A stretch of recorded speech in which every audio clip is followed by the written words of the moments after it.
ang totoo mayong perpektong simbahan.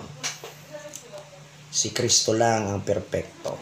Kita gabos, kinahirakan ng grasya ng kagurangan. Ngunyan, kung naghahanap ka, palipat-lipat ka ng simbahan, ta naghahanap ka ba ganing perpektong simbahan?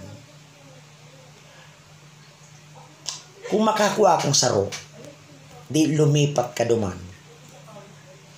Ngunyan, kung lumipat ka na duman, sa paghuna mo na ito perpektong simbahan, pag lumipat ka duman, bako na itong perpekto, tayaon ka na duman.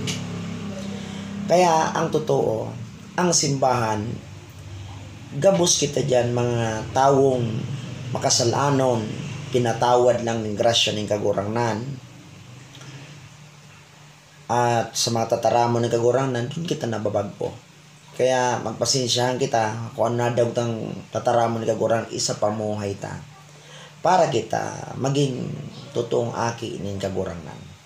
Kasi kung permitang hanapon ang gusto tang mailing sa tuyang kapwa, mapapagal ka. Kaya mag-concentrate ka sa imong pagserbi sa kagurangnan. Habang kita nag-serbi sa kagurangnan, ang katanusan ta ay hali sa kagurangnan ni Jesucristo. At sa tataramon niya, doon kita nababago.